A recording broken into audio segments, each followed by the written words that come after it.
Non, pas très Pas très MeToo. MeToo, oui, c'est sûr. Elle se mais- prend un coup dans la gueule, on lui parle que de son corps. Non, c'est vraiment pas du tout MeToo.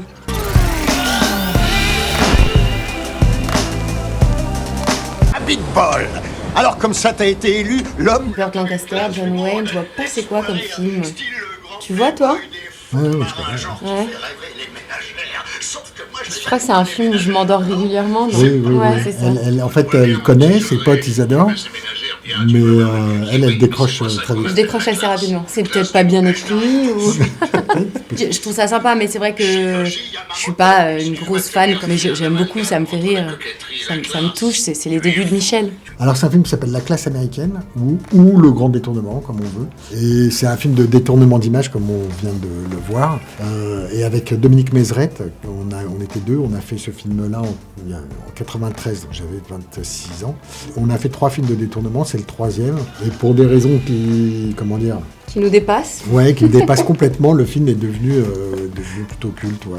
Et c'est pour ça que je dis que c'est une raison qui m'échappe complètement, parce que c'était pas du tout un truc prémédité. Nous, on a fait une émission de télé, on pensait vraiment que le truc allait... C'est de la télé, c'est éphémère, quoi. On a fait ce film donc en 93, on pensait que ça allait pas du tout rester. Et puis en fait, ouais, je sais pas, le truc est resté, Internet, machin, tout ça, et puis les gens se le sont accaparés, c'est devenu... Il y a des mugs, il y a des tampons, il y a des affiches, des gens qui ont restauré le film. Ouais. C'est un truc de fou. Enfin, et même Mais en c'est- tournée, là, ils Ouais, tout le signent monde des m'en parle tout le autographes temps, ouais. pour la classe américaine. J'ai un scoop pour vous, c'est que je suis en train de bosser sur un petit bouquin. Et il n'y aura pas le film lui-même, parce que le film, il n'est pas à vendre, il n'est pas à acheter, il faut se débrouiller pour l'avoir. Mais un petit bouquin qui devrait être assez cool. La base, c'est le scénario du film, mais il y a un peu d'autres trucs autour, et c'est pas mal. Je n'aurais jamais dû vous faire confiance. On ne devrait jamais faire confiance à une femme, d'ailleurs. Qu'est-ce que c'est que ce truc-là non plus?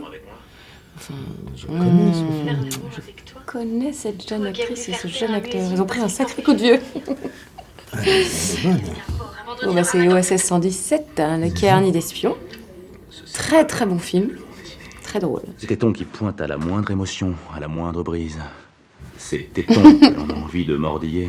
Ces mamelons roses de... J'avais complètement oublié cette scène. Vous êtes ridicule, Lucien. Ouais, mais je suis libre. J'avais oublié la conclusion. Ouais, moi aussi, j'avais complètement Ouais. oublié cette scène. Non, pas très Pas très MeToo. MeToo, oui, c'est sûr. Elle se mais- prend un coup dans la gueule, on lui parle que de son corps. Non, c'est vraiment pas du tout MeToo. Ouais, c'est pas du tout MeToo, mais en même temps, je crois que c'est pour ça que c'est marrant. Mais c'est drôle, euh, exactement. C'est tout le truc de ce film-là, c'est jusqu'où aller trop loin, quoi. Donc voilà.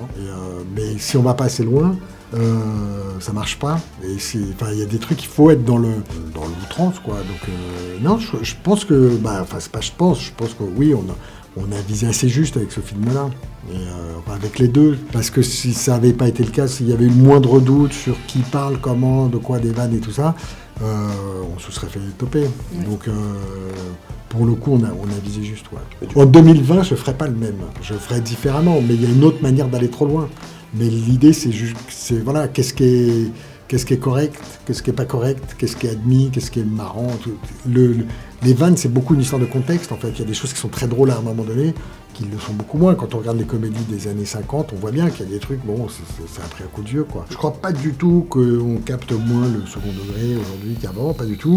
Par contre, aujourd'hui, il y a plein de gens qui prennent la parole et c'est vrai que si tu fais un truc, je sais pas, tu fais une sale vanne sur les pandas, bon, il y a un mec ami des pandas qui va gueuler, quoi. Donc s'il gueule bien, de manière bien spectaculaire et qu'il trouve bien son truc, tu vas te retrouver à devoir t'excuser auprès de la communauté des pandas. C'est chiant, mais c'est bon, voilà, c'est comme ça. Par contre, s'il se démerde mal, s'il gueule pas bien et tout ça, les gens vont se foutre de sa gueule en disant, mais vas-y, va te reculer avec tes pandas et tout ça. Tu viens de toi. dire un gros mot, là. Panda ouais. Non, voilà, donc faut un peu plus slalomer. Mais en même temps, on n'est pas obligé non plus de faire des vannes qui vexent des gens. Il y a plein de manières d'être marrantes qui sont, qui respectent aussi bien les pandas que les musulmans, que les juifs, que les noirs, y a pas de problème. Et je mets pas les pandas dans le même... c'est pas du tout ce que je suis en train de faire. Hein. Parce que attention, tu vas te faire engueuler par les pandas, là. Ouais, Non, mais c'est là, sûr. c'est bon. Non, c'est bon, je me suis excusé. Eh bien... J'entends rien. C'est trop drôle. Non, mais là, en plus, il n'y a effectivement pas de musique. La musique va venir après, si je me souviens bien. Ah oui? Ouais, bien sûr. Je me sens tellement mal, je voulais juste t'aider, prendre soin de toi. Oui, On ne m'aura jamais entendu le dire, je l'ai dit. J'en Heureusement, profite. heureusement, si tu l'avais joué comme ça. Je me sentais tellement mal. The Artist, c'est marrant parce que tout au long de la promo, mais du début à la fin, on m'a posé toujours la même question et du coup je pose une question sur comment vous travaillez les journalistes, comment on fait pour jouer sans parler. Premièrement, je parle, mais on ne m'entend pas. Mais je parle, je parle. C'est juste que je n'ai pas de petit micro qui m'enregistre et donc on ne m'entend pas. Mais j'ai parlé, j'avais des dialogues, plus ou moins ce qu'on voit dans les intertitres. Et puis parfois on disait n'importe quoi et on s'amusait. Mais de manière générale, j'avais quand même une scène à jouer, j'avais un truc à jouer. Après, la différence, c'est que je pouvais surjouer. Donc effectivement, j'étais pas toujours juste au niveau de la voix. Et je pouvais surjouer pour que mon corps puisse être plus expressif. Moi, il m'avait demandé de surjouer une scène, et puis j'ai dit mais c'est pas possible, je suis nulle. Et puis je suis allée voir la scène, et effectivement c'était génial, parce que effectivement quand on enlève le son, il ne reste plus que l'image, et il faut vraiment, tout passe par l'image, donc il faut être expressif, généreux. On ne se dit jamais que c'est un film à Oscar. Si, en fait, Après Cannes, on se dit tiens, on va peut-être aller faire les Oscars. Mais... quand vous avez un distributeur américain, Harvey Weinstein, pour ne pas le nommer, qui est à ce moment-là un des mecs les plus, puissants. Je sais pas s'il est puissant, mais s'il y a une chose qu'il sait faire, c'est ça, c'est-à-dire prendre un film et bien le vendre, et notamment dans ce truc, dans cette compétition des Oscars. Et lui, moi, très vite, il me dit, bon, c'est sûr qu'on y va, la question c'est combien de nominations et combien on en a à la fin. Donc en fait, au début, vous faites un peu sourire idiot, et puis après, très vite, vous voyez que le mec est sérieux, quoi, et que ça bosse vraiment, et qu'il y a des gens, enfin c'est du vrai truc, et donc oui, on se met à y croire, quoi. Ce qu'on a fait, c'est exactement ce qu'on fait là. On a l'impression qu'on a été là-bas, qu'on a vécu 4 mois là-bas et tout. Enfin, on a dû faire 3 semaines, puis 15 jours, puis une semaine, puis... Mais c'est beaucoup de travail, c'est quand même beaucoup de travail. C'est une campagne électorale, quoi. Quand vous avez un Oscar, forcément, il y a plein de propositions. Mais comme je suis un grand stratège de la carrière, j'ai préféré aller faire un film en Tchétchénie... Alors que moi, tu vois, je suis allée faire un film avec Asghar Farhadi. Exactement. Il y a deux types. Pourquoi aller faire un blockbuster hollywoodien quand on a un blockbuster français ? C'est marrant parce qu'il y a plein de gens qui m'ont dit « Ouais, mais pourquoi t'as pas été aux États-Unis ? T'aurais pu y aller, ou ta vie va changer et tout ça. » Et comme si ça venait pas à l'esprit des gens que peut-être ma vie ici me plaisait, en fait, et que j'étais bien ici, et dans ma vie, et dans la manière que j'ai de faire des films, parce qu'en fait, ici, j'ai une liberté totale, en fait, et les gens, ils sont cool avec moi, et en plus, c'est ma langue, donc c'est pas... Enfin, si l'occasion se présente sur un beau projet et tout ça, et que c'est un peu simple, j'irai faire avec grand plaisir un film aux États-Unis, pour plein de raisons, mais c'est pas grave de faire des films ici, donc tout va bien. Mais pour moi, c'est un peu la même chose que toi. Et en même temps, c'est trop loin, c'est-à-dire que, effectivement, s'il y a quelque chose qui arrive et que c'est super, je dirais pas non. Je suis bien, quoi, ici, et je suis bien aussi en Europe. Donc j'ai aimé tourner avec un Italien, j'ai aimé tourner avec un Allemand, là j'ai fait un film avec un Israélien, j'ai fait un film avec un Iranien, qui ne sont pas en Europe, je n'ai bien conscience, mais ce que je veux dire c'est que je suis restée ici, je suis pas allée aux États-Unis, mais je j'ai pas un sentiment d'avoir raté quelque chose. Souvent on dit mais c'est dommage, mais pourquoi t'es pas partie ? Mais je pense que pour partir déjà, je pense qu'il faut avoir 20 ans ou pas avoir une famille. C'est compliqué de partir en fait. Par exemple, Omar il est parti vivre là-bas, mais il travaille quand même beaucoup ici, donc ça fait beaucoup de concessions parce qu'il vient ici, il repart, il travaille là-bas et c'est encore autre chose. Il arrive à concilier les deux, mais c'est vraiment pas si facile que ça, quoi.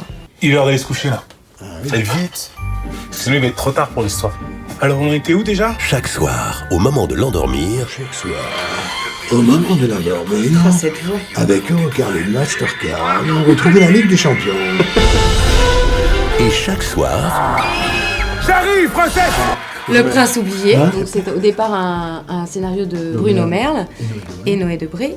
Et lui, il s'en est accaparé, et c'est vrai qu'il a utilisé des trucs de nos enfants. Mais il raconte bien ce moment où effectivement il faut faire un pas de côté, où il faut laisser l'enfant devenir jeune adulte.